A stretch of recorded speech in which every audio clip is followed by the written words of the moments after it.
Hi everyone, bienvenidos. Welcome to Euphoria. I am here to wish all of you watching and the people here at this table a very happy Latine Heritage Month. Euphoria is a community dedicated to uplifting the amazing, diverse talent of TTRPG creatives, particularly those here in Europe, like the amazing, beautiful people you see here. And we all happen to be people who identify as Latine, and we are going to play a very special game in honor of Latine Heritage Month. So, just to introduce ourselves, my name is Aida. My pronouns are she, her, and ella. I am a beautiful Bolivian woman. I have tan skin, dark eyes, wavy textured black hair. I am wearing a green, yellow, and pink t shirt, and I'm based in the Netherlands. Angel, who are you? Hi, everybody. I'm Angel Amor. I am a proud and very, very beautiful Mexican non binary person. My pronouns are they, ella, and neo pronouns if you fuck with them. I think they're great. And I'm wearing a vibrant red corset, a matching red lip, and I have hair that is very dark brown, very wavy, and longer than you can possibly imagine. It goes down to my butt. Very proud of it. I love it. Francita. Hi, my name is Francida, and I use any pronouns. I am a Chilean person that lives in Spain right now, and I have pink hair, clear glasses. I am tan skin, and I'm wearing a white T-shirt with a handmade dice necklace. It's Beo, it's gorgeous. And Gloria. Hi, I'm Gloria, a fat Mexican Filipino woman in Scotland. I have black hair that's parted down the middle. You can't see it really, but it's got gray streaks at the front because I'm growing out my fringe. Um, I'm wearing a black tuxedo dress. It kind of looks like I'm going to a funeral. Um, and there's a little bit of lace on it as well. And that's me. Thank you all for being here. And we also want to particularly thank Lucky Leaf Teas for supporting this stream. If you're not familiar with them, Lucky Leaf Teas is the home of delicious teas and herbal blends inspired by tabletop games you all know and love. Their blends are perfect for warming up before, cooling down after, enjoying mid session, and to brew a stronger connection with the characters you play and the worlds you explore, all while, all while experiencing a bounty of flavor and comfort. Plus, with their focus on ethics and sustainability from leaf to cup, you can rest assured that they're good for our plane as well as they taste. So please check out the links in the chat and the description to get yourself an amazing, delicious cuppa. And thank you again to Lucky Leaf Teas for supporting this game. As for the game we are playing, we're going to be playing Pasión de las Pasiones, a powered by the apocalypse game written by Brandon Leon Gambetta by Magpie Games. So we are essentially going to be replaying through a telenovela, which is a soap opera, but one that has a lot of characteristics and tropes, particularly characterized by outlandish, the higher end of Latin American culture. They're popularized up and down Central and South America. They're a cultural touch point for a lot of Latina people. We have some content warnings for this game as well: romance, emotional tension, classism, social dynamics, manipulation, sabotage, violence and threats of violence, the dead, including fictional family members who have already passed upon, funeral rites, and ghosts. So, if this game is not for you, by all means, keep yourself comfortable and safe. This game is being powered by safety tools, and we have communicated in advance and we'll be communicating during the game where, as cast, we are comfortable and we will play concerning our safety in mind. With that being said, it's time for Pasión, las Pasiones. There is no such thing as death. A different kind of life can continue on a different plane. Emotions like love can linger there, and on our world can also linger for years and years and years among ghosts, among the fantasmas. And this is where on the TV screen you see the flash title, Amor Fantástico. So, our episode starts with a scene outdoors at a large ranch with tall grasses whose tips are just starting to dry out and turn yellow. A beautiful large willow tree underneath an open blue sky and the smell of hay passing over everyone. You are all at the Vasquez family graveyard. However, this is a stacked cemetery where there are high walls with niches. And in about the front of the niches are these windows where are kept memorabilia, engraved names, and pots of flowers honoring the dead that you are all here visiting on this Dia de los Muertos, on this Day of the Dead. However, this yearly family tradition plays out a bit different in Family Vasquez, where instead of traditionally families going to clean out these grave sites in a public place, this is a very finely manicured private plot. Beyond the well-dressed, high-fashioned, well-groomed family members that are here, themselves cleaning out the niches in these graves and the niches in this graveyard, are tables with pressed linens, with brand new cleaning supplies, brand new gloves, brand new buckets, brand new unopened Windex bottles, fresh cut flowers of all sizes, brand new vases, ready for the esteemed members of this family to pluck and put lovingly into the niches of these families. There are also some individuals in uniforms standing by, and the family would note that they're even hired to cry for you should your moment of memory need some extra emotion. They are ready to drop and sob on cue. There's even a small band walking around, and they have prepared key songs to key family members who are buried here. And as they walk by certain tombs, they stop and they play heartfelt ballads that include Gracias a la Vida, Thank You for Life, the Mercedes Sosa rendition. They're going to play Amor Eterno, Love, Eternal Love by Juan Gabriel. They're going to be playing Con los años que me quedan, With the Years That Are Left to Me by Gloria Estefan. That will test the most steely of nerves. What would La Doña Carmen Estefanía Vasquez be doing here? To whom would she be paying respects? And can you also give a visual description of what she looked like? Yes, Carmen Estefania Vasquez is a short and fat woman who is wearing an ostentatious black dress. It's got a deep plunge neckline, and it has a really long train, and she's got a lace black veil over it, as if someone had just died. So she walks over to one of the graves, and she has 4 or 5 people standing behind her, who she's standing at this grave looking down at her husband that she just buried a year ago or a week ago, and is trying to cry, and she's going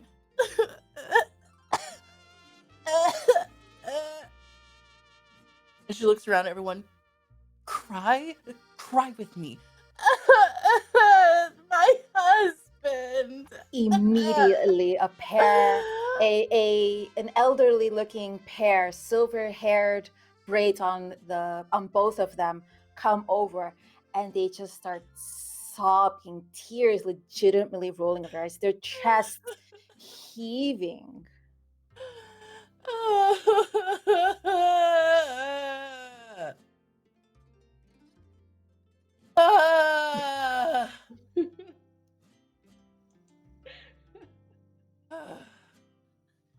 Well, okay, what's next? What's next, indeed? We're going to cut scenes back across this expansive ranch over to the main hacienda, over to the main ranch house, where the staff is desperately finishing up steaming tablecloths over long, long tables that are filled with polished silver photo frames of all the important deceased family members. Many of these photos are faded black and white sepia colored photos. And these pictures are very valuable and precious because in this day and age, anyone can take a photo anytime. It's less special the way it was then, where photos were an event. So these photos are lovingly cared for, and they're only this accessible and visible on days like this. There are giant platters of sweetbreads all around these tables and photo frames as well.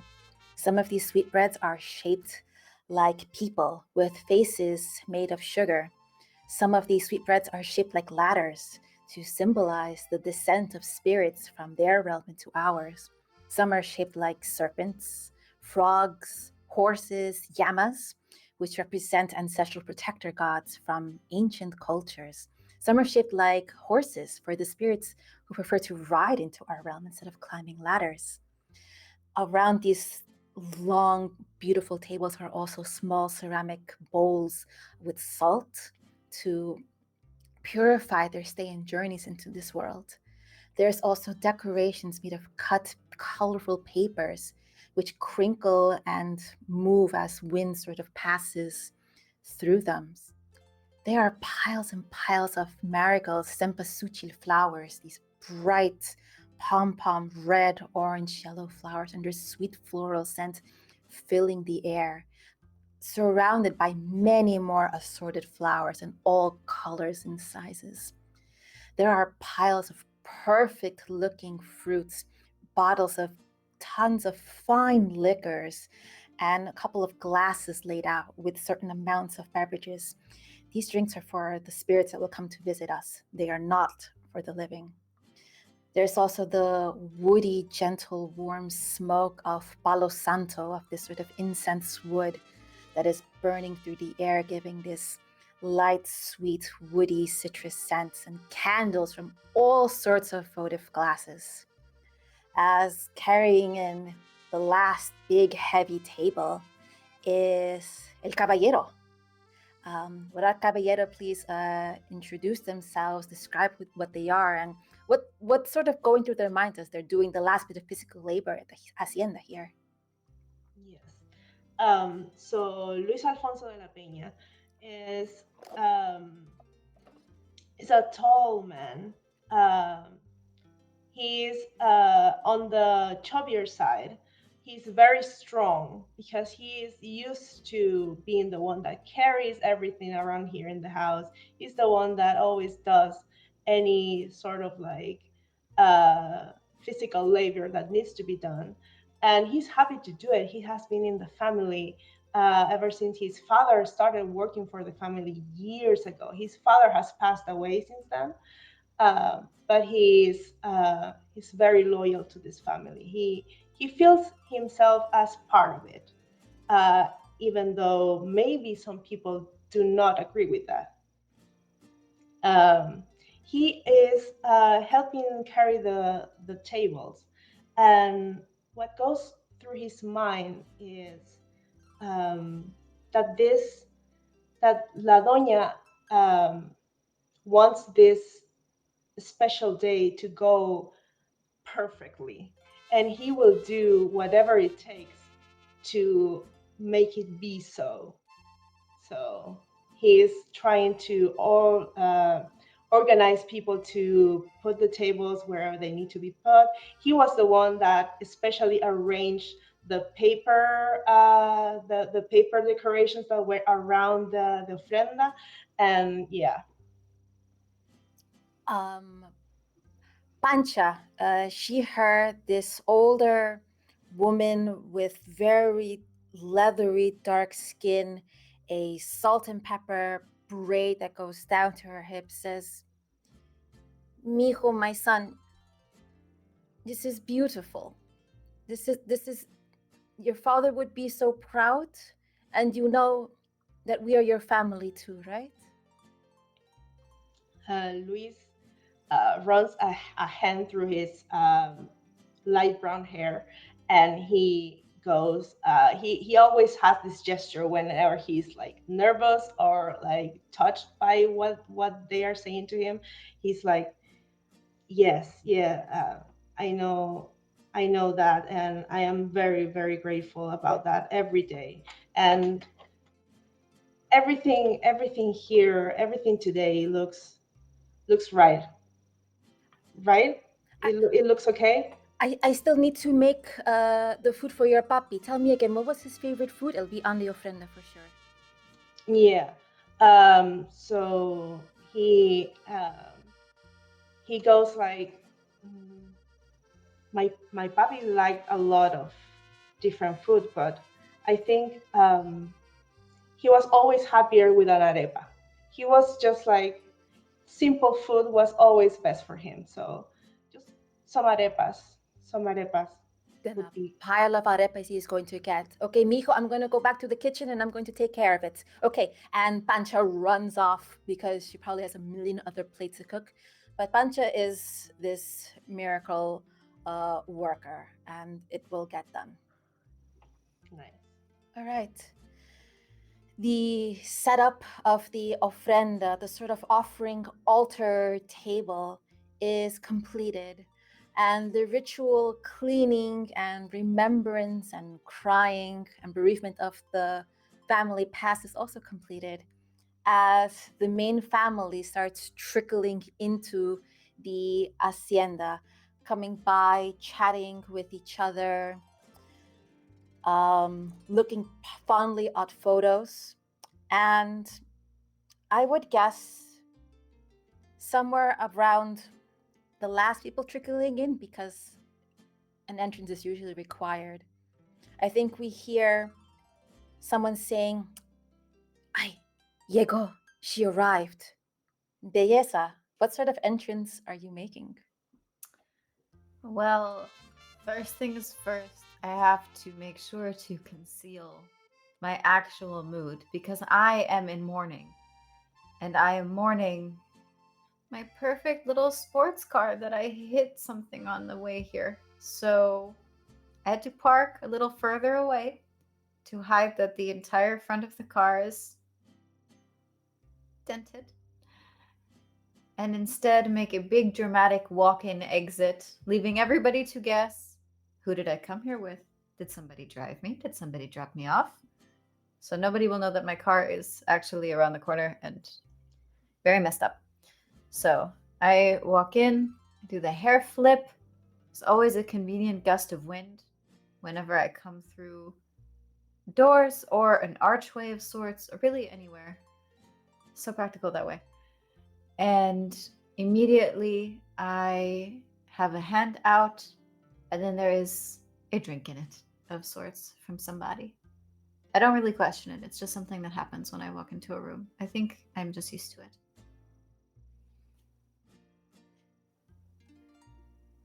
As you receive your perfectly ice cold drink, we'll say it's like an horchata drink, so this sort of ricey, cinnamon scented, slightly sweet, very refreshing drink. Carlos Vasquez sort of walks up to you and is like, "Hey, Nena, I was wondering if you give me a joyride later."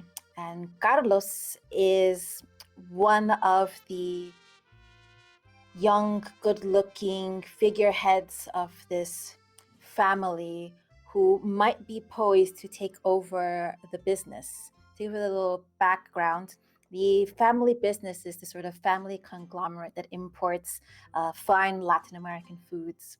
And their latest acquisition was a business that was cultivating yerba mate, which is a tea from a very native plant to Central and South regions of South America. which is brewed in a sort of gourd-shaped vessel and drunk through a metal straw sieve, and it has naturally occurring caffeine. And the family has decided that it is time to pass along stewardship to the next generation. And Carlos Vasquez is next in the running. Carlos is a mass-presenting person, he, they pronouns, olive skin, round face, thick neck, broad shoulders, very perfectly coiffed hair,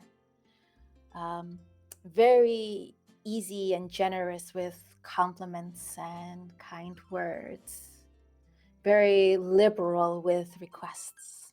Immediately asks, Nina, I heard that you might have something fun later? I always have something fun. You have to be a little more specific than that. This day's just been so busy and I want to go somewhere far and fast. Are you into hard and fast things? And he gets a little slap, but it's very much in the realm of how many times have we had this particular conversation? Just a little to the chest. But Jimena is smiling, and she takes a sip of her drink to make him wait just a little couple seconds more for the response, because she can and he will. And so she takes another drink, and then she looks over and she's like, in a quieter voice, she's like, I do. I think you could stand to pick me up, maybe a couple hours after everything's done here, and we can see about going far. We will go far together. It will be perfect. And he sort of pivots on his heel and walks into a crowd of other people, as one must give the customary greeting to every tia and tío, every aunt and uncle in the room, and there are dozens of them in here. Yes. And they go like, hey! A lot of cheeks are pinched, a lot of smudged red lipstick on everyone's cheeks. We love it though. That's how we roll. We love it. We love it. After this sort of time of greeting everyone, giving your saludos, catching up, giving handshakes, you all hear the ching, ching, ching, ching of someone sort of clinking a champagne flute with a utensil.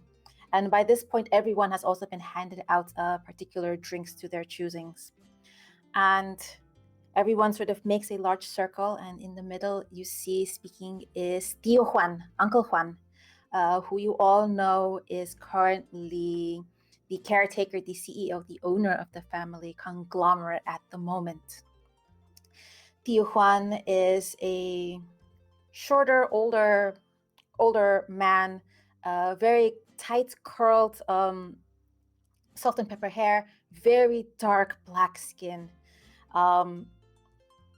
Has a little cane, a baston with him as well, and sort of clears his throat once the din has come down and says, thank you everyone for being here, and I'm sure that we are all making our beloved family proud. They are here in this room.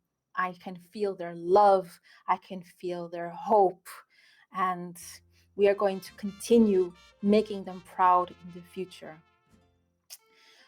In my office, I was preparing the final contracts to transfer the ownership. And I think I have come to a decision about who it will be. So without further ado, I'd like to make an announcement.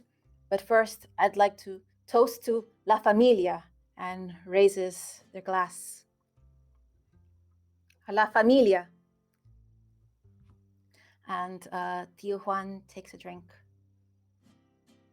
And then as the drink is going down, you suddenly hear a scream from Tia Dalba as everyone sort of turns their head and looks, and they see a spectral being standing next to Tia Dalba.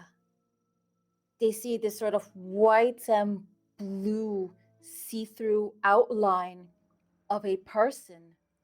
The image is too blurry. It's sort of hard to tell what this person is.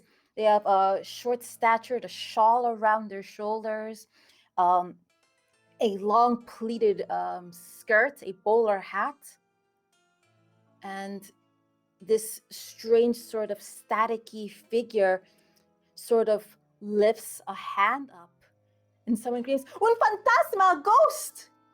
And the finger sort of points at Camila Vasquez, Carlos's twin sister.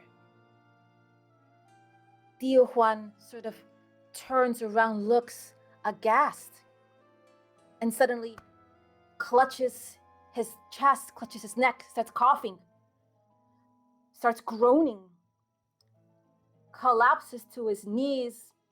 "Ay, una ambulancia, un doctor, call an ambulance, a doctor, quick!" As people just sort of crowd around Tío Juan on the ground. The spectral image gone. After some roar, a din, useless suggestions tossed out. "Está muerto! He's dead!"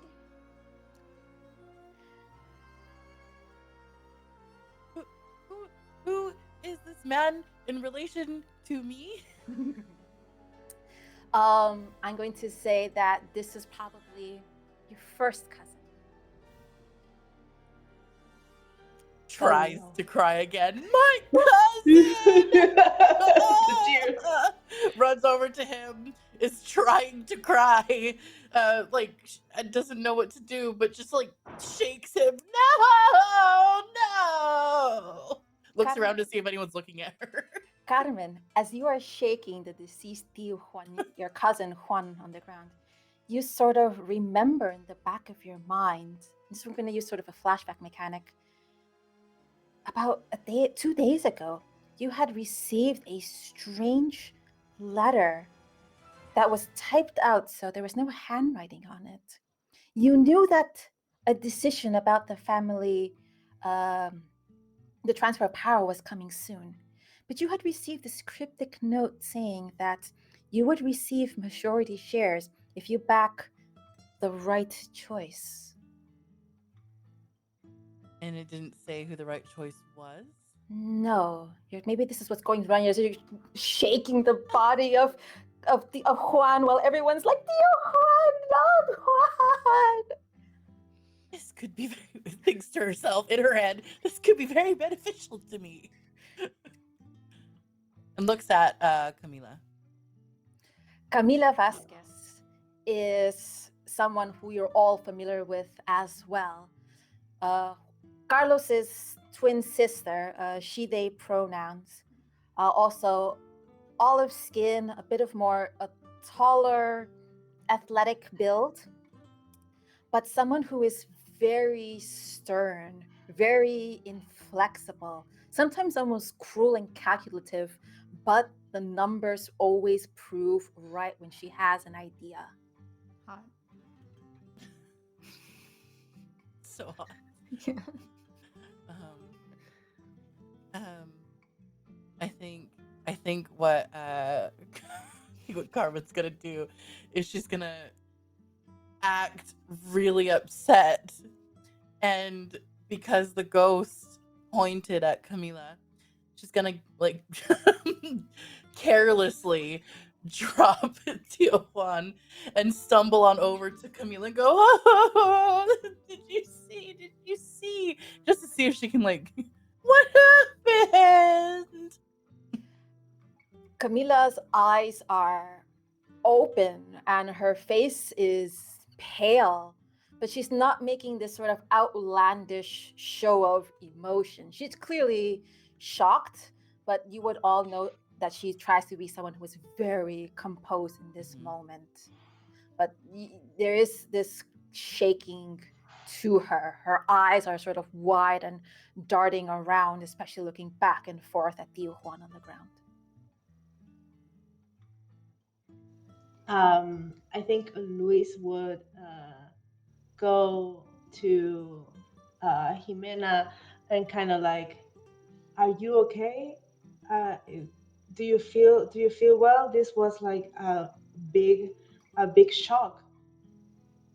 To Luis, I will say that Tio Juan has been almost like a surrogate father to Yeah, you. He's taking you into this house, has given you opportunities, has always said a kind word to you, never spoke down to you, was always the first to check in, was the kind of person that went to see your sports game if you ever played sports in school. yeah. I I am gonna. Are did someone like call the ambulance? Like really? Did you? Do we know if someone called it? Because if not, I am gonna order someone to call the ambulance. Anyone that is kind of like around, that is kind of like the help. I'll call. I'll call. Because Uh, also like Jimena has an agenda. And Jimena, like, let's Luis be close, follow her maybe if he wants to. As she rushes towards the dropped body, and she pulls out her phone. It's a beautiful sponsored phone, which the camera lingers on for far too long at a weird, almost 360-degree angle to make sure that you know that this phone was part of the sponsors for the program. It's been customized, obviously, so it's exactly the color of her red lipstick. As she flips it open, it's a flip phone, why not? They're coming back, and she flips it open. She's calling 911, and it looks like she's looking for a pulse, but also just trying to checking him in general, low key looking for maybe if he had his speech written down with any information on it, perhaps. um, Jimena, you are absolutely the poster girl for this company. You have been in so many propagandas, you've been in so many commercials, the billboards, posters, social media images of you in all these various products. This company is very well associated with you and your persona and your face. So a sort of power struggle or a bad transfer of power will reflect badly on you since you are the face of this company. You are actively looking for something. Let's use the game mechanics. Do you have a move, or do you want to use one of the basic moves to maybe Okay. find something out? Let me see. I think the two moves that I have that are playbook moves don't fit for this, but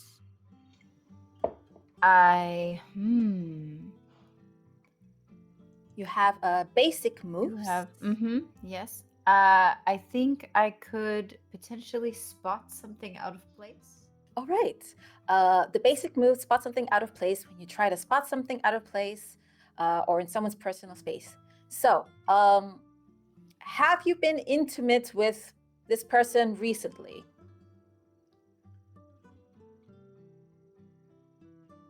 How married is this person? I will say very married. Okay. Probably not. Probably not. Probably not recently. No. Are you free of any other distractions? I think so, because everybody is distracted by the screaming and crying and the shock and horror, and also nobody wants to stare directly at a dead body. So I feel pretty free of distractions. I'm not worried about Luis. All right. So you're going to roll 2d6 and add 1 because you answered yes to these questions. Okay. And in these sort of games, Power of the Apocalypse games, a 1 to a 6 is a miss, a 7 to 9 is a weak hit or a success with complications, and a 10 or higher is a full success. Okay, so +1. I rolled Yes. I rolled a 1 and a 6 +1, so I have an 8. Perfect. So you do get a hit. So you get to ask 2 questions. On a 7 to 9, they get to ask you 1 question too. So you have 5 questions here, and I will answer truthfully. So what questions do you have? Well, you're asking a dead but Yeah. So it's maybe what we can find on the person to support this. Maybe. What does he have of value or use?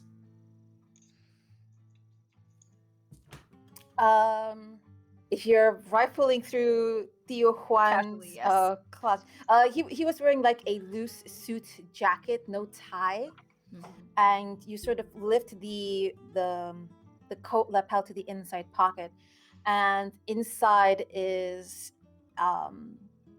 an envelope with papers on, and upon opening it, you would, or rather leafing through, these are the transference documents ready to be signed. No name is on them yet. It just needs to be filled out. It's been pre-notarized, which is probably not legal, but that's how we roll here.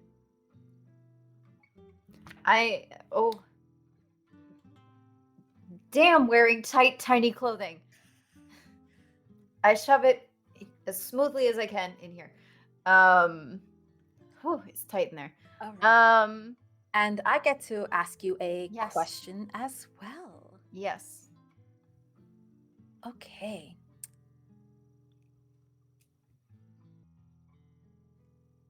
What does your character hope to get from this death? From the papers? From this death. Oh, this death, sorry. Oh boy. I hope that this death speeds along a smoother process of the transfer of power to Carlos, since I've put in a lot of work there. And switching gears, although she is very hot, would require a lot of luck and persistence and time I don't have. All right. You absolutely see Camila just like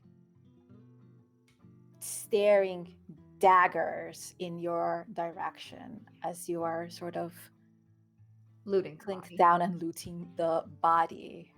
My other two people, what is going on? What are you doing? Oh, I am gonna approach the body too, and I kind of want to push like everyone back, just like give some space here, and like I feel like there are gonna be a lot of people around that are just like gonna want to watch, even though you said like they're not gonna want to see a dead body. They're just gonna want to watch this, and I kind of want to shield him from like their stares, and if he has his eyes open, I'm gonna close them, and like and I'm gonna say like a small like prayer for him in like whispering. I'm gonna say like, Diosito, por favor, protégelo en tu santo reino. I'm gonna say like, God, please shelter him in your kingdom. Yeah. I would reach up and give you like a squeeze on the arm, since you came to me first and I'm still next to you. Yeah. Luis, as you're doing this, the butler is actually going to sort of make themselves known in the crowd of this chaos people. The butler is a gentleman called Jorge. Jorge is, let's say, in his early 60s, tall-looking, strong, masculine-presenting person. Wears hearing aids in both ears, and actually has an assistance dog named Oso. Oso is this black chappy, this mutt with short black hair and white dog, just every dog my family's ever had, and sort of walks forward going, everyone, please, this is now an investigation. I have called the police. I am sure the authorities are on their way. please, we need space. Only core family should stay, please. Everyone, please calm yourselves. Go outside and get fresh air. Please leave. Please leave. And Um, also just like sort of sits down and gives like a very loud, authoritative bark, and people sort of start shuffling away. while we're shuffling away, may I ask a mechanical question? Yes. So it says I have a move called Your Network, and it says feature. Is this just something I can do? Like I don't need. Uh-huh. So I would assume that I would know that obviously Camila could be the successor to this conglomerate. Would I also know that there was this letter on one? Because I have something called seize property. Choose a known property or valuable object. You have someone watching it full time. When it changes hands, you know. So would I know that Jimena has taken this letter? Yeah, you absolutely know. While Jimena was having her moment carefully, full beautiful profile lifting up and eyes darting, uh, I will say that Carmen was like strategically behind a pillar as she was turning away, wailing, crying. But the camera sees like the eyes sort of dark, narrow, and like look to the side. And she was He also didn't hate me next. enough.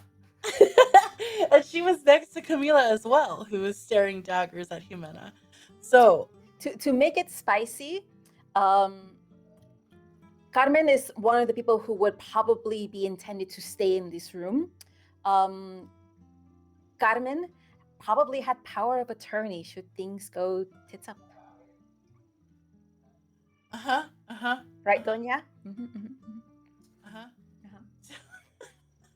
So what I think is gonna happen in this moment? Oh, do we go there? Like, do we just make it? Try me. All In right. this game, the answer is yes. Okay. Yeah. So let me just quickly look at something. Preparing myself Um, for potentially the next get slapped in the next 10 minutes. I think I'm not gonna look at the moves right now. I'm just gonna say this.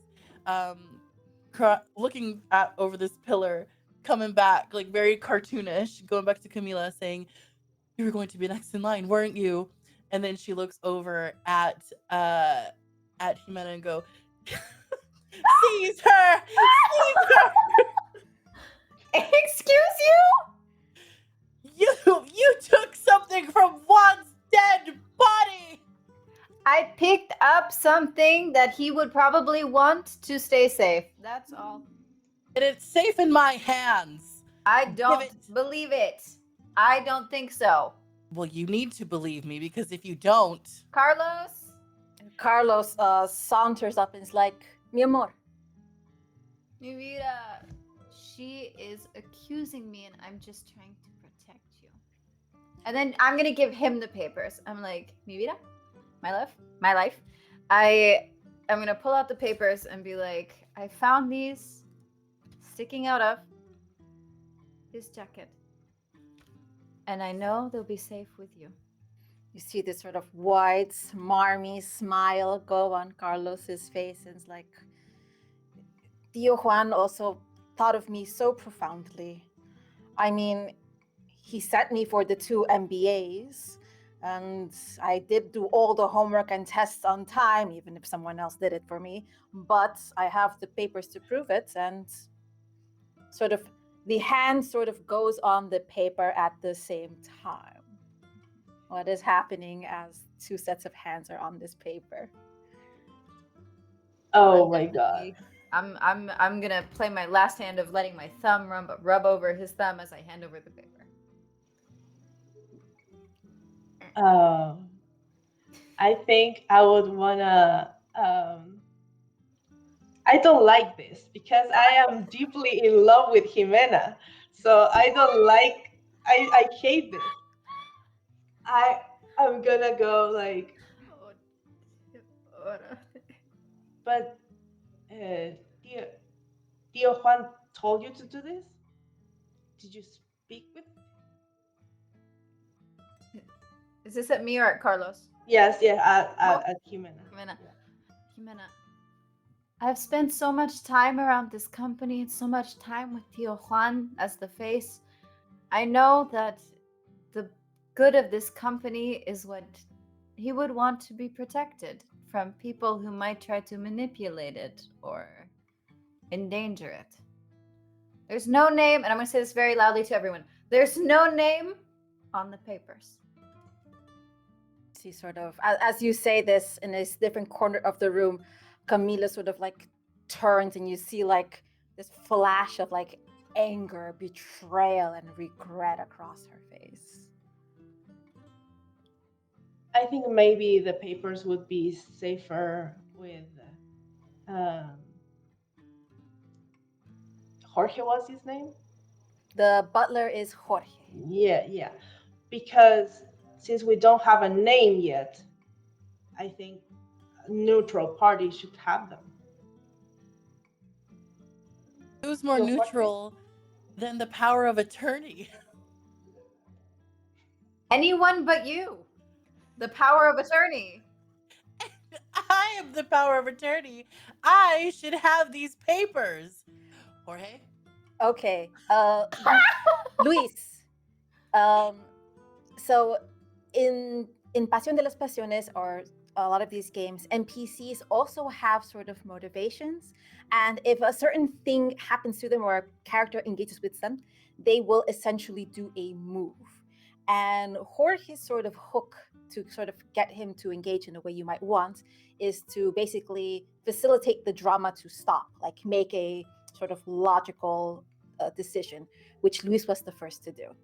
So Jorge will be on your side for this, Luis.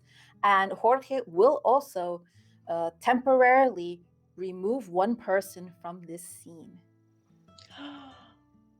Who? So Any person. temporarily from this scene. Who? Carlos. So, Jorge and his assistant dog also walk up and say, "Yes, this is such a heavy heart, and Don Juan would not have wanted to see his family behave like this. My husband and I have served him for years, and when a decision is made, I will indeed hand over these papers. Count me as a steward." And you are correct. I'm afraid to say, Don Carlos, if you would please wait with me outside. And as Carlos sort of turns to sort of whine and protest, also just sort of lets out this low growl. And Carlos puts his hands up and is like, yeah, fine. And Jorge graciously, without having to touch Carlos, walks Carlos outside, and Carlos has left this scene for now. So is Jorge. Oh, yes. So, Can I add a little bit of flavor? yes. Yeah. So, as Carlos is walking out, can we say that Carmen looks over dramatically, wind blowing in her hair, spotlight, good soft spotlighting, looks over to Luis and narrows her eyes at him. And then there's a little flashback moment of the day before when Carmen is speaking to Luis out in the garden and hands him something wrapped in some cloth. Oh. And just, if we flash back into the scene, raises an eyebrow and says, telepathically, with her eyebrows, do what must be done. So we have a mechanic called Indeed Flashback to Preparation. Oh! The fourth tab on our character keeper sheet. When you flash back to a time in preparations, roll with the questions. So let's answer these questions to see if we get any modifiers to these rolls. Would you have plenty of time to do this? This was before a big party. Yeah. That sounds like yes. Did you have someone looking out for trouble? Did you have someone watching in case there were spies listening? Trusted bodyguards. Okay, so you'll add 2. So add 2 to roll 2d6 and add 2. Okay. 8. All right, so that's a mixed success. That is a weak hit. So that is a hit. Market condition or the MC will tell you. So you either get to market condition, which are specific to your character sheets, or I will tell you how your plotting is flawed or how you will get caught up in a different problem. But the preparation will have also happened as well. Okay. So what would you like? Would you like to take a condition which could affect your roles going forward? Your potential conditions are to be righteous, chiding, ruminative, or callous. And you see there are bonuses or negatives modifiers. Pick one. Or I get to add a story wrench. Why not? I kind of want to know what you want to do with the story wrench. I think that would be really fun. Unless you want me to do the conditions, because I can choose one. But... Your call. Frankly, I'm going to roll and see what happens. Okay. All right, so I get to put a story wrench. Okay. Okay, so there's 3 options. I'm going to roll a d6 and cut it in half. So, whoop. That's a 1. Okay, you have fabricate. Okay, so tell me what pre-planning you did, and then I'm going to throw a wrench. I think what happens here, or what happened previously, is because Luis and LaDoña, Carmen, are close, she cares for him so deeply, and she sees how he yearns for Jimena, despite Carmen not really getting it. But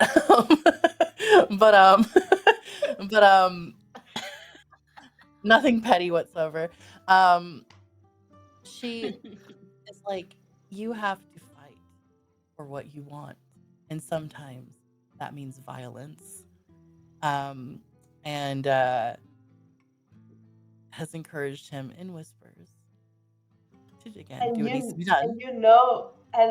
Wait a second. And he's capable of that because of his past. Yes. Yes. Yeah. Toxica. Okay. Toxic.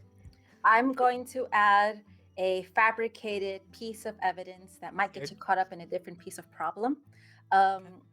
With your blessing, Luis, LaDoña has also said that given LaDoña's connections and pulls, maybe the right paternity test might develop that you are a blood member of this family. Wow. But as the branch says, that is a fabricated piece of evidence. Luis does not know that, though. Yeah. I lied. Oops. All right. So flashback harp travels into the present.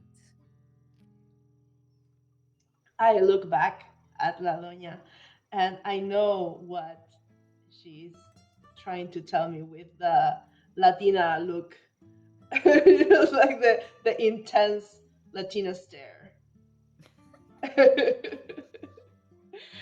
Because LaDoña is how old is LaDoña? She's like, she has so much money that she gets lots of like facials done, has really good skincare. She looks to be in her late 40s. Yeah. So she could have the Latina mom stare. Oh yeah. I have that stare and I'm in my 30s. Yes. Me, yeah. Gloria. No, I haven't been able to master it, sorry. One day it just clicks. You just have to be angry enough. You have to be disappointed enough. Yes. Yeah, disappointed, not angry. It comes together, angry. yes. Yes. So I'm gonna look back and I remember what I'm sure she's remembering too the day before, what we planned, what we exchanged. And um, I know that I want Carlos out of the picture, uh, but I don't know if I think La Doña um, is encouraging me to go through with this. Um, I don't know what agenda she has because I am not usually thinking about agendas. Luis is just like a very simple-minded character. He is just like he loves Jimena. He wants to be with Jimena. He wants to please the family, and he has a bit of a dark side, a bit of dark past. So that's why this is this is fitting. La Doña knows that he is capable of doing what must be done. Dun, dun, dun. As this sort of inner monologue realization comes, the screen fades to black and we get commercials for Cafe Bustelo. And as we're going to take a little break. As we come back, the commercials stop and then there's a fade screen, Amor Fantastico, and a harp playing. And we are back at the hacienda, at the ranch house, where a mysterious death has occurred as the head of the family conglomerate was about to name an heir who to take over. Right now, seemingly, the two likely candidates in the room have been twin siblings Carlos and Camila Vasquez. Tio Juan has met an untimely death, it seems. And by this point, the authorities have come over. EMT workers have come in and have removed Tio Juan's body, put the sheet over it. Investigators have come to take photos, and the scene is more or less left as it is. Most of the family members are still outside of the main room. Some are openly sobbing, some are more dramatically sobbing, but it's mostly just the core members of the family in this scene, including both Carlos and Camila, Jorge, and our protagonists here. And we'll resume the show with Pancha, who is one of the cooks who is coming in, kneeling over the taped outline of where Tio Juan was, sweeping up the broken glass from the dropped champagne flute that Tio Juan was imbibing. I was like, I don't Juan. Get the puzzle, what happened to you? And as she is sort of sweeping up the broken glass shards into a dustpan, she sort of with another hand takes like window cleaner to spray off the spilled liquid. She's like, I think I'm patando. What's happening here? As she sprays that cleaner, there's like this very rapid sort of chemical bubbling reaction with the leftover liquid that is absolutely not normally what would happen if you were just to spray cleaner on wine or any sort of other liquid. Ay, ¿qué está pasando? I approach her and ¿Qué pasó? What happened? It's doing like this. What is this? And points at the like rapidly like fizzling liquid that has like come to a close. And you sort of smell this sort of like bitter, acrid smell. I lean to smell it. What does it smell like? Like it's a chemical. It's like clearly something that isn't supposed to be drunk, right? It doesn't smell like the drink that Tio Juan would have had, and it doesn't smell like the typical cleaner that Pancho was using. Okay. So I am actually, Luis is a very good coded character, so he would immediately call someone from the police that is investigating and will make them look at this. One of the investigator comes in, sort of nods, calls in someone else. A woman leans down, a woman in a very tight bun, with all sorts of like equipment in her very, very deep pockets, because in this world, pockets are everywhere. Pulls out cotton swabs, takes out a desk, and you sort of, they're whispering to each other, the woman investigator and the person that Luis was talking to. And you sort of get, I still need to test it, but puede ser veneno. Maybe it's poison. I don't know where to test it. Well, it's not ink. We'll test it later. And thank you very much for pointing this out. We'll be taking this to forensics, and we'll send a report once we know what's happening. And they go taking more evidence with them. Yeah, I have my arm around Pancha. Mhm. Would I call her like Tia Pancha? I think so. You Or can absolutely call her Tia Pancha. Mama Pancha. Mama Pancha. Yeah. So I say like, Mama, I think you should sit down. You should relax for a little bit. You don't have to do this right now. No one is gonna be mad if there is glass on the floor for now. Mi hijo, but this has been such a fright. But how are you doing? Because I know how much Don Juan meant to you. Are you hungry? Can I help you? Is there something I can No, give to you? Mama, really, yo estoy bien. I'm okay, but I worry about you. We will see what the authorities say about what happened to Tio Juan.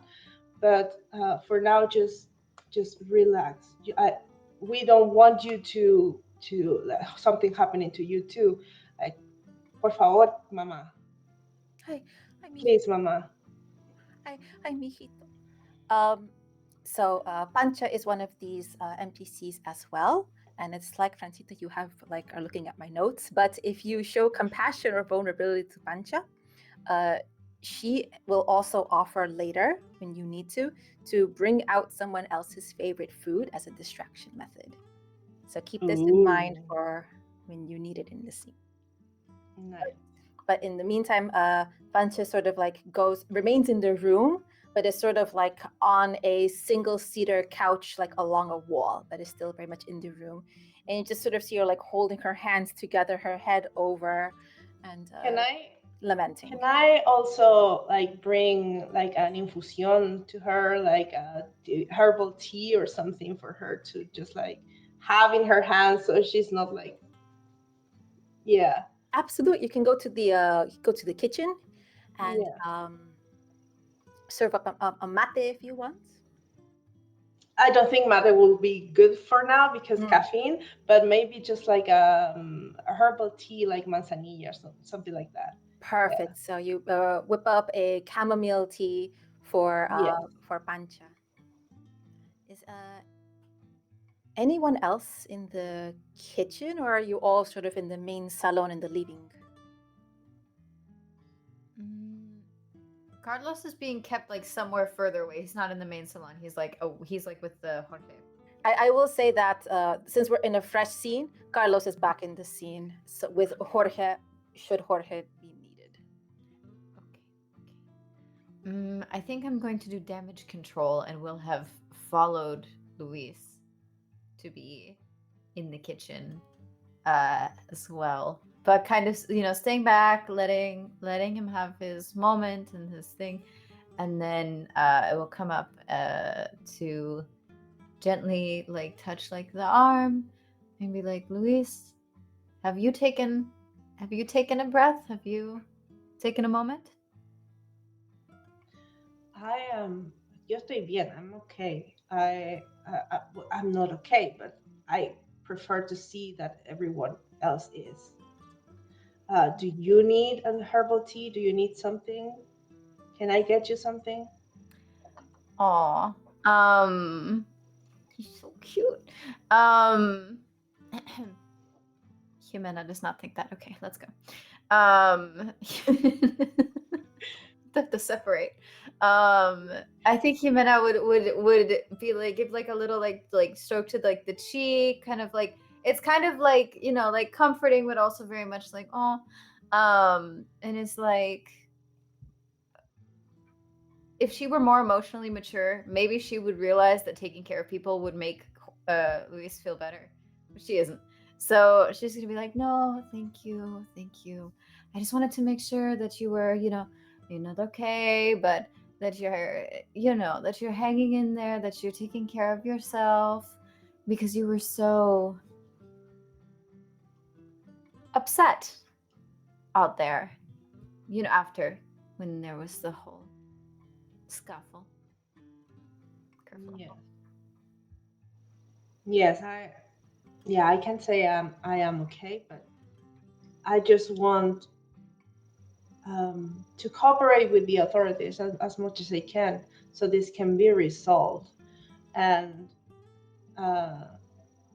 so the family can have some respite from this horrible thing that happened. It's really a day that was supposed to be like a celebration of the family that is no longer with us. This happens. It feels so surreal. Luis, are you by any chance processing your feelings out loud? Let's say I am. All right. So there's a basic move called Process Your Feelings Out Loud. It is on the second tab of our Character Keeper. When you process your feelings out loud, ask each member of the audience. So in this scene, we have La Belleza as your audience here. If they are rooting for you, would La Belleza be La Belleza? Would they be sort of rooting for our caballero here? That depends on if that so depends on whether or not rooting for Luis gets in the way of what I want. But also, it's not like I don't care at all for Luis. Maybe so you want to. Oh, go ahead. Sorry. No, it's please share, because any context is so helpful in determining whether or not I am rooting for you. Yeah, I think maybe you could want to see which kind of information you get from this monologue that he had. Yeah, so you would kind of like encourage, like, yeah, tell me about it. Yes, that's true. Information is gold. You are so right. That is true. I think that then we are aligned enough that yes, I'm rooting for Luis. All right, so you're gonna get a +1 to your roll, Francita. So in that case, could you please roll 2d6 and add 1? 2d6 and add 1. Oh, that's 2 6s and +1, so that's a 13. That is a full success. All right, so you get to set the scene where you follow that information immediately. On a hit, choose one. Take one ongoing while following up this information. So that means that should you have another moment or mechanic where you are trying to sort of process feelings or understand something, you will also get an +1 from this success going forward. So from the list we have, the audience reveals, so La Belleza reveals a crucial event going on outside of your view. The audience tells you how you might find love with a partner of their choosing, or the audience, La Belleza, tells you how to get X to Y. So pick a question that La Belleza will answer for you. Oh, I think the first one. Which exactly was the first one? The audience, or La Belleza, reveals a crucial event going on outside of you. Yes, that. What do I know? A crucial event going on outside. Well, I am very close and often intimate with Carlos, so I would probably know maybe a little something about something between the twins, or maybe I witnessed something that maybe I don't understand, maybe that I don't have the context for, between the twins and maybe Uncle, like Tio Juan. Maybe I heard a fight last week where a glass was smashed dramatically, and I didn't hear the details, but there was certainly something between the twins and Tio Juan, and that Carlos was in a really, really bad mood for the rest of the night, which I won't share. Oh. I won't share how I know that part with Luis, but that I can say that it seemed like that Carlos was very upset, and that they were arguing about something far longer than any of us would have otherwise known. And I didn't know what it was. I was just there to visit the offices. I will add one bit of juicy information to sort of spice things up. Yeah. When you were when La Belleza was with Carlos, you also noticed a very out of place set of bags from a hardware store, like a Okay. Home Depot, like a sort Very of out of place. store, very out of place bag of groceries. And because of your success, Francita, on that role, you get to set a scene where you can follow up on that information immediately. Oh, okay. Yeah, I was gonna say that part of the things from my character is that I spotted two people embracing through a window. I think I saw you comforting like Carlos after this fight or something, and I had my suspicions that you two were together. Mind you, you may be very very obvious about it, but he's deep in the Lulu that you two are together, like not together, but like in love. But in love.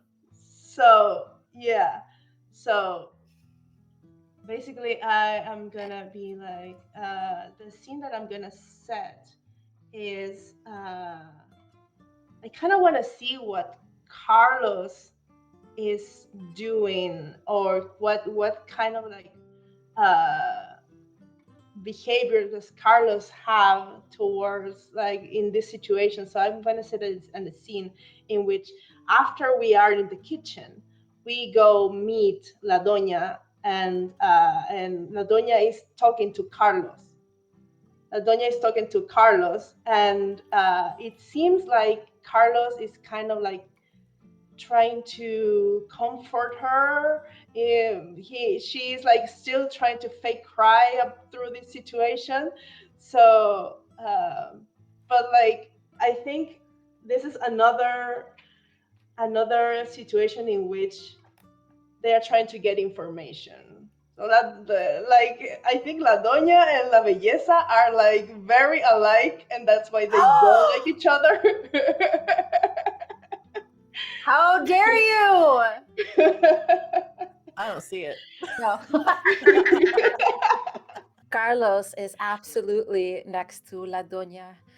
Tia Carmen, it has been so tragic, and Tio Juan had so many good years ahead of him. You know he was mentoring me all this time, and I credit all my success to the warm love and guidance that Tio Juan has given me. Can I count on you for that guidance, Tia Carmen? From my beautiful aunt. She's got her head turned this way, and underneath her veil, she stops, pretends crying, and just smiles. Oh, of course you can trust me. Oh, dear boy. um, and just is basically trying to reassure him, but over his shoulder, is looking for the person who's holding the contract. Would be Don Jorge, the butler, who was just sort of standing with his back with a pillar, with his guide dog also like sort of sitting, and it's just like a very neutral position, sort of just looking around at the family. As someone who helps the family, would also be the first to like if something is needed. But it's also very much a caretaker, also in the emotional sense of the family. I'm so sorry about what's gonna happen. What I'm about to do. Okay. So she's gonna look at Carlos and just say, like, I need to go speak to Jorge. He looks so upset. Even if he doesn't look upset, she's gonna say it anyway. And she's gonna saunter over and try and get. Sorry, wait, was I completely leaving the scene? Like, am I able to do this, or was there meant to be something else between Luis, like walking in on something before I do anything? Luis, you're seeing all of this in your very long Yeah. walk from La Cocina to the kitchen. You Okay. have seen Carlos and La Doña have this sort of embrace. You heard some sort of high-pitched emotions, and then you see La Doña saunter over to Don Jorge, who is the family butler and the holder of the current transfer of power papers. Okay. Go ahead. She sits next to him, turns to him, and only lifts her veil. So, like, I imagine they're sitting against the wall, but only lifts her veil so that just this part is there, but it's still hanging here, so people can't read her face. She's gonna say to Jorge, and I would say that he is the superior of the household. Yes? Maybe? In status of caretaking the household, yes, Yeah. he is a major figure. But in terms of paychecks, you are La Doña. You would have There aren't lateral or higher yeah. power. There aren't many people above Carmen. Correct. So, but this is still someone that she wants to manipulate. So, she's gonna look at him and say, I know that there's a document with no name. I would like there to be a name, and I would like it to be Camila. And I need you to write the name, and we need to blame Jimena for lying that there was nothing on this paper. Are you having a move? I'm having a manipulate a superior. Okay, let's read this move. When you manipulate a social superior, tell them what you want them to do and roll with the questions. All right. Okay. So we're going to answer these questions to see if you get plus modifier. You don't get negative modifiers, but Okay. have you caught them in a good mood? I'm gonna say no. Are you sure? because It's horrible. their patron has just died. Yeah. Does your well-being directly affect theirs? I think so. Sure. I really do think so. If I'm not happy, He's the butler of the family. She's like a major figure of the family. And the butler, I presume, feels himself as like someone who kind of has to take care of the family. So we'll give you a yes to this. So you're going to roll a 2d6 plus 1. please, I need a 10, please. Oh my gosh, I just made it. I got a 5 and a 4 on my die. Wonderful. All right. So that is a that's a hit. So on a hit, they give into your wiles and agree to do it. I'm going to say that they give into the pressure, because if you are someone who was given power of attorney, that meant that multiple figures, emotional and legal otherwise, recognize that you can be someone, you are someone that can have the chops in cases of emergency. And that is not something to be taken lightly. That is quite a position of respect. Mm-hmm. And she promises to take care of him, no matter what. Just a little something. Doña Carmen, it's not that I need to be taken care of, but it would only please me to see that the family succeeds with honor and compassion to each other and to their values. And we know that Camila was the one. We know that she was the one to do this. Her brother is nowhere near as qualified or ready, and it's Camila. The the Camila who almost threatened to bankrupt the farmers supplying the banana leaves because their sizes were irregular. We demand perfection. I will work on that with her, but we demand perfection in this family. And she's the one who can hold the family values. I say as really hard as someone who is just me as a person. I'm like, really? Come on, nothing has to be perfect.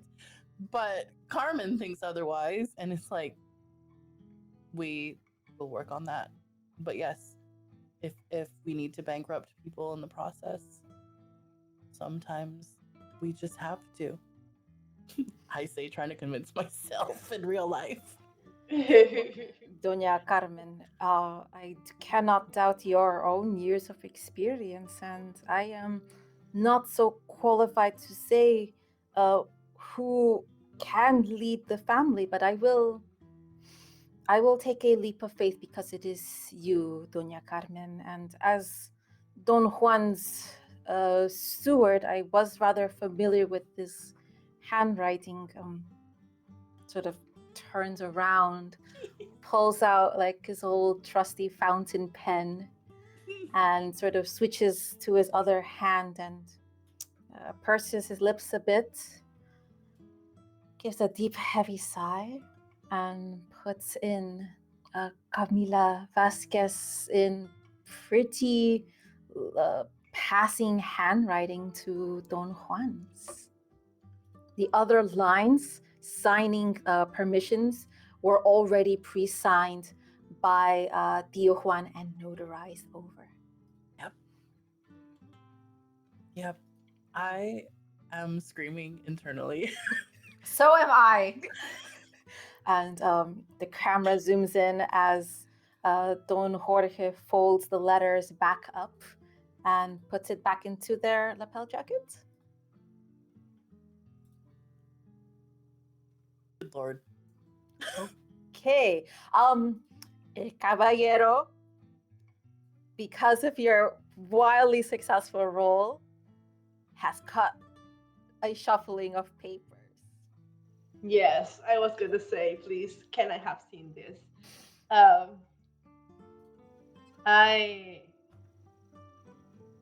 think the camera of this telenovela just after recording the exchange just goes like close up like into Luis's shocked expression. But for a moment, he doesn't think that like anything bad happened. He's just gonna give the benefit of the doubt and approach La Doña. And he's gonna be like, ¿Está todo bien? Is everything all right? Oh, of course it is. Puts his ears back on. Of course it is. I was just speaking to Jorge, and it seems as though your friend Jimena has been lying this whole time. Where am I, by the way? I don't know. Where are you? Maybe beside me, like, but you didn't see. The But you drama. didn't see. Oh no, I didn't pay. I was on my probably on my phone. Yeah. On your flip phone using the Yes. on my flip phone, which also briefly got another spot on the camera as a sponsor. I'm going to cut in briefly and say, Jimena, while you're on your phone, you get one of the Bluetooth notifications telling you that there is another device on the network. And you notice that it is the name of like Canon 94X Projector FX. But continue on with the other scene. what? Okay. What? So, I have no idea what to So- do with that yet, but that's cool. yeah. So yeah, I am still like looking at La Doña, and I say like, mintiendo, lying. How? I also snap up. I'm like, I'm sorry, what? She said, does you acknowledge that she's No. there? She said that she's starting to use the lace of her of her veil to like scratch her eyes so that tears will finally come out.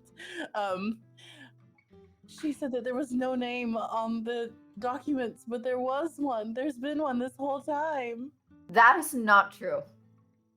You are lying. Is that a move? No. Yes. I am. Okay. Yes, I am accusing you of lying. All right. This is a basic move. When you accuse someone of lying to their face, roll with the questions. Do you have an audience? Oh, yeah. Do you have evidence? That depends. Did Carlos ever look at the paper that I gave him? I'm going to say at the moment you don't have evidence. So you only get a Damn, plus so one. no evidence. I get a +1. Okay. Okay. 2d6. Let's go. Double one. I got an 8. Oh.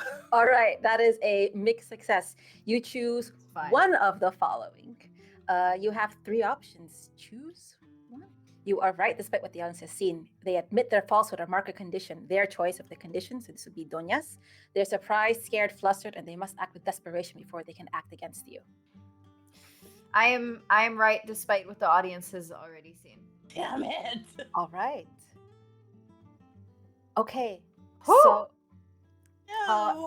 as this kerfuffle is sort of happening, Don Jorge comes over, the butler's like, please, I'm sure there has been a misunderstanding, but what La Doña says is true. I can demonstrate what has happened here.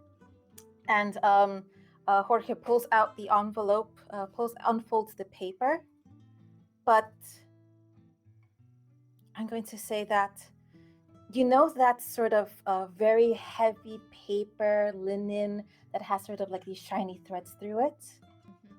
And Don Jorge had signed this with a liquid fountain pen. Ink ran. Ah! I got you. Ah, see? There is no legible or clear name on this. There is some ink blots, but there is no name here. And Don Jorge's like, I must keep this for safekeeping. Puts it back I think you into should. there. I really think you should, Jorge. Yes. Keep it for safekeeping and it's yes.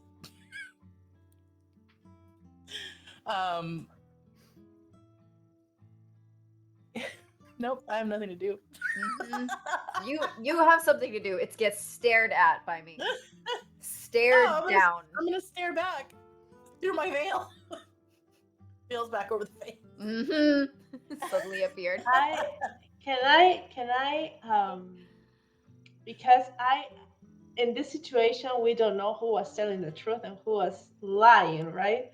I wanna take a stand with my love, Jimena.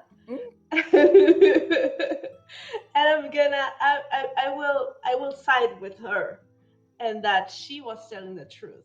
So I want to use the take a stand move. Mm-hmm. Ooh. When you step in to defend someone, roll with the questions. So let's answer some questions before we roll. Are you trying to impress Jimena? Of course, always. All right. In everything I do. Is the law being broken? Forgery Yes. or Yeah, There's I no think proof so. though. But like the thing is, like that ink could have been someone else could have done it. Will I know if it's? I don't know. I don't know that. So I will say that legal proceedings are being meddled with. I don't know if it's being broken yet, but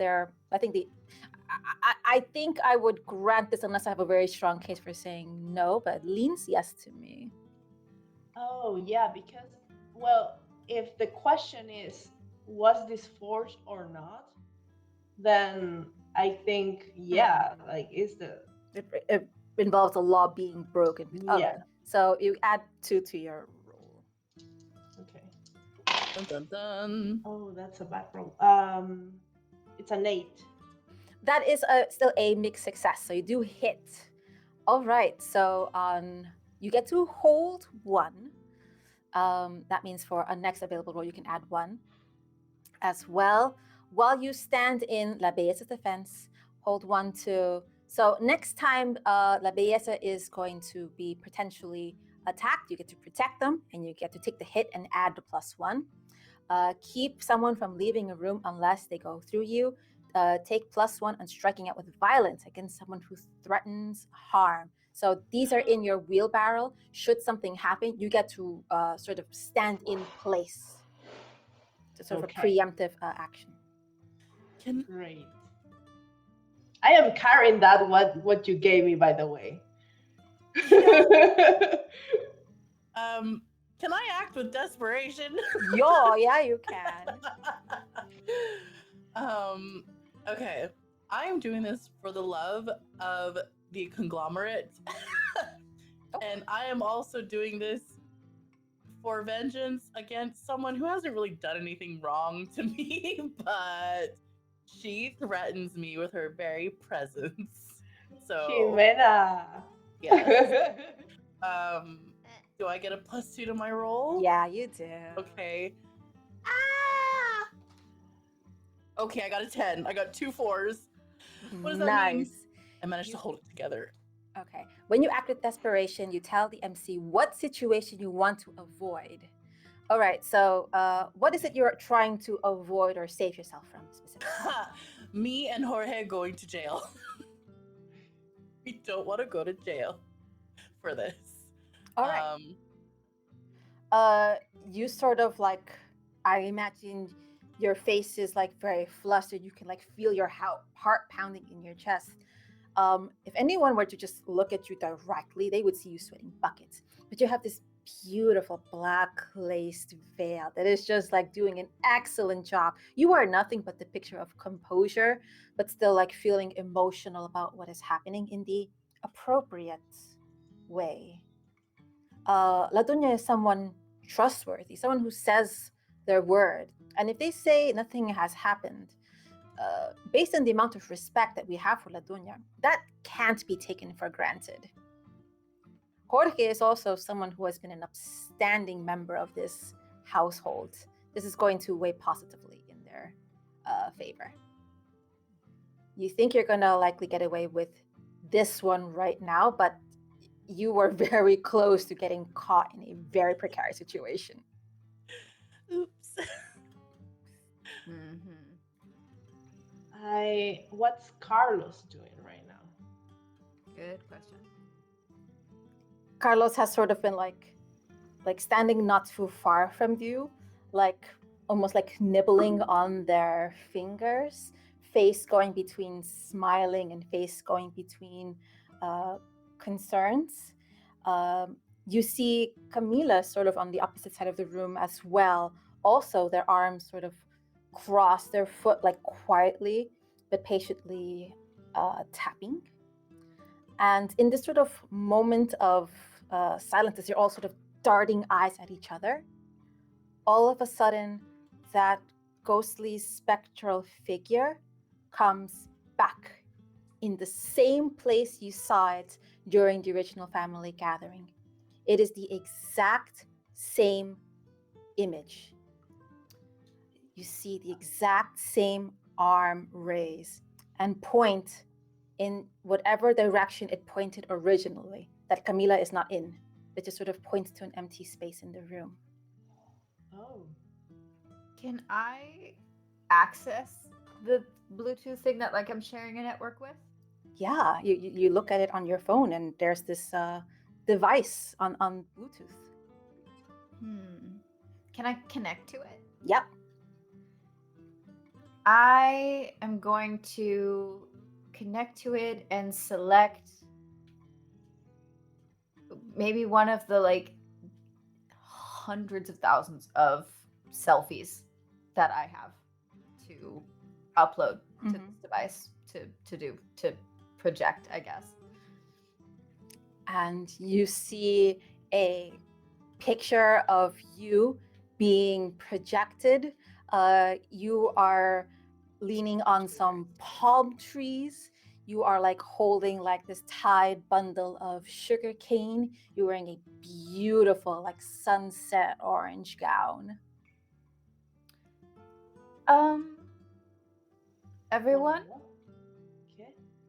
I found this device on the Bluetooth, and when I pulled a selfie into it, I appeared.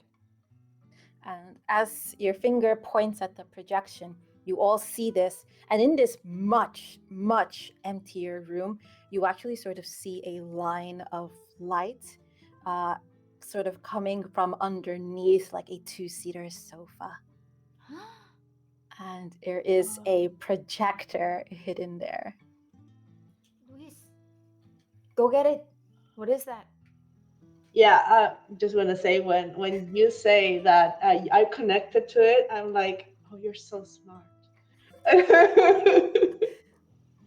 What's Bluetooth? Yeah, I'm gonna go grab the projector, and yeah, just gonna grab it, and I am not too worried about just grabbing it with my bare hands, which might be bad.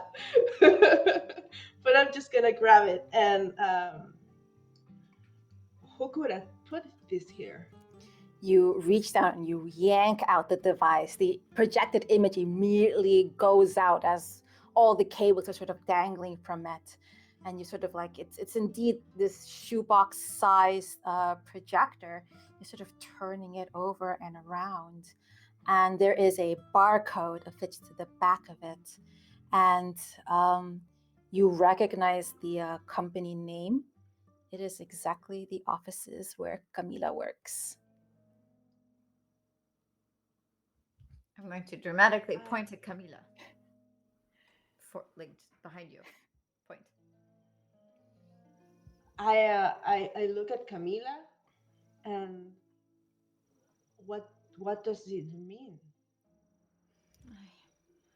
At this moment, the phone rings, like this old antique phone with like ivory colored handles on a cord. And the butler Jorge walks over and lifts it. See? I believe Don Juan has been recently complaining about chest pains, but a heart attack, you say? You say that what he drank he didn't actually swallow what he drank? It was maybe a heart attack? Some giant shock must have scared him? Are you sure, investigator? As the camera sort of pans over to Camila, who just tightens their arms around themselves tighter, and the foot sort of just like stomps even harder as the credits are rolling by, to be continued. Oh. Dun dun dun! Wow. Yes, I love this. I think there was like just like a close up of each of our faces, like remembering, because I'm remembering the poison. Like I'm definitely remembering the poison. Like if the Carmen. credits are rolling and we see people's like faces or close-ups of certain scenes, which of your scenes is like zoomed in as like all the names scroll down? When I found the poison with Mama Pancha. You would see a quick like a moment of Carmen going over to her saying, it should be you. And the look on her face, like pulling back into the present moment, is just like, I have someone to blame for the writing on this paper now. For me, it would be Jimena putting the letter in her dress. So that's more like a preview next episode. Mm-hmm. Interesting. And that has been episode 68 of Amor Fantástico. And who knows if the network will continue on for another 3 seasons, as telenovelas long to be. But that's all we have for our story of Pasión de las Pasiones. And thank you so much, everyone, for playing with me. This has been a wild ride, full of dramatic. We had amazing. I was so happy to see everyone just like, what? And you all dug into each other perfectly. Thank you so much. That was great. I just have something to say. This Amor Fantástico is definitely not Luis's and Jimena's. No. He thinks he is, though. It is. So. Oh man, so cute. They are so cute. The internet is like rife with like what ships need to sail, and somewhere in there, someone is trying to justify the ship. Oh yeah, very. It's just that they are defending Jimena with their life, and they are fighting for their life every week. He can fix her. Yeah, it's not that bad. It's just she's just insecure. No, she's just hurt. No, nothing bad's ever happened to her. She's just complicated. God forbid a woman do something wrong. That's all you have left. Amazing. I also want to thank again our amazing, cool support from Lucky Leaf Teas. Thank you so much for helping us out and for helping us share this story and for supporting the amazing all Latina cast here. Be sure to pick up your amazing, delicious teas, like maybe some of the teas we mentioned here that we're fond of. You will definitely be fond of Lucky Leaf Teas. So click out the links. Check out the links in the descriptions in the chat and below in the description. Thank you so much. And before we do our outros, and so I just want to say how much it means to me that we do have an all Latina table here in Europe. I am very proud of all the communities that we represent here at Euphoria. And I am always really proud of seeing a lot of communities celebrated elsewhere. Like we have Black History Month happening in the UK, Ireland, and other European countries. But here in Europe, we don't have Latina Heritage Month. But we are here. We exist. We are contributors. We are citizens, immigrants, expats. We are artists. We are people who bring value wherever we are. And we do so while being proud of our beautiful, beautiful heritage and all the nuances it brings. And it's such, for me, a symbol of resilience of what sort of culture and magic we've created, despite the complicated past and despite how it's called Dia de la Hispanidad. We're more than Hispanic heritage. We are all these things that we've created on our own, and they are unique and they deserve to be celebrated. And it's taken a long time for me to find a Latina community here in Europe. Like I know they're very big in the US. I'm originally from the US as well, and it was easier for me to find kinship and understanding on that level. And I was missing it here. And I found it. Nice. With all of you, and hope with more people. Yes, as one of my favorite musicals says, immigrants, we get the job done. We're still here. We're going to continue being here. Yes. All right. So I guess I'll let someone else outro us. Let's do reverse order, I believe. Gloria, where can the people find you? Hi, Gloria, Glow Pinksta Charm Party. I am Glow Pinksta on basically everything. Charm Party is my little space for TTRPG related things. So you can look at a bunch of my actual plays. I got KSPI on Fridays in October and November, which is a Monster of the Week, kind of detective noir, like 1950s, for the aesthetic type thing. But it is absolute chaos. The players I chose are absolutely wild, and it is my first time DMing an AP, so like publicly. So yes, please come watch. Thanks. Hell yeah. Absolutely. We're going to link to that. Absolutely. Go check it out. Francita, where can people find you? Hi, Francita here. I am a graphic designer. I work in layout for TTRPGs. I've been doing so for the past 8 years, I think. And you can find me at By Francida on Blue Sky. And I love working with indie creators, and I want to work on your game, basically. I would love to work on your game. Hire Francita. Francita makes amazing, beautiful things. I've seen some of your work in other games like Emerald Templars, and it's beautiful. Oh yeah. Also, I'm working right now in a Latin American, South American inspired game called Coboa by Adrian Mejia, and it's gonna be great. It's so thoughtful to Latin culture. It's really really something else. So I wish you stay tuned for it when it releases. We'll let everyone know about it. Angel. Hi, everybody. I'm Angel Amor, aka Cutest Patoot. I actually also worked a lot on Koboa, so I'm very happy always to help spread the good news of Koboa, which everybody should keep all eyes peeled for. It is such a beautiful system. It is such a beautiful game. I created some objects for it, and I ran the promotional AP, and I organized that. So I really love for everybody to please, please, please follow Koboa, support Koboa, and Yeah. just continue telling all your friends about Koboa. Likewise, that's the kind of work that I do. I design promotional APs. I design all sorts of other APs and shows and web series and podcasts. And I am personally primarily a game designer and artist.